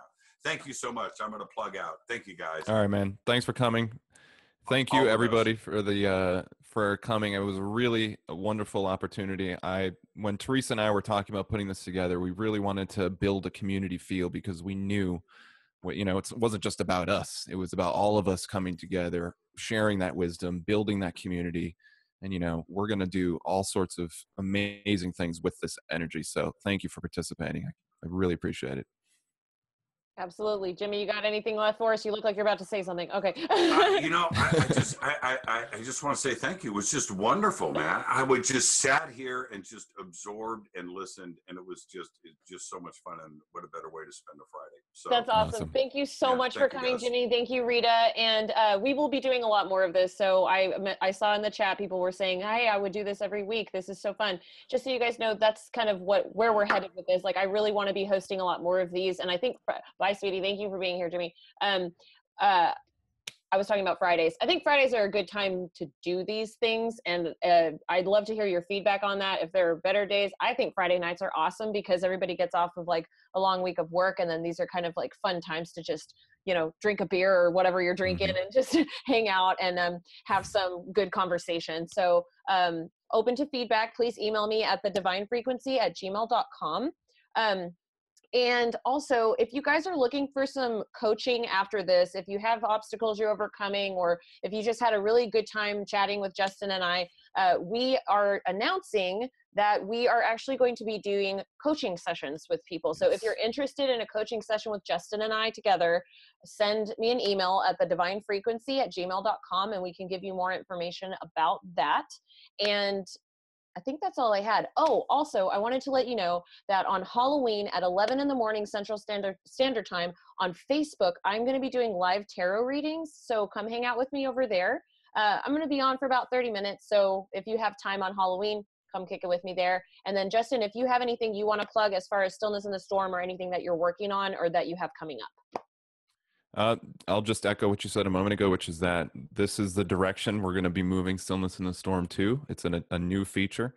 And as time goes on, we're going to be offering more of these type of community events where we can all come together and learn something and then work together to do something really interesting and cool and world healing and personal healing. So I'm very excited about that. And I'm really encouraged that it seemed to be a good platform for people tonight. So thank you so much for the feedback, everybody.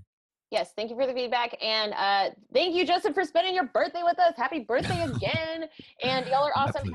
And I will be sending out this PowerPoint to everybody after the fact. So you'll be getting an email there.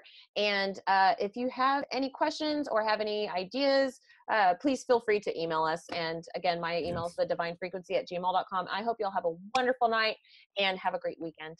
Much love, everybody. Thank you. Love you guys. Bye. Bye.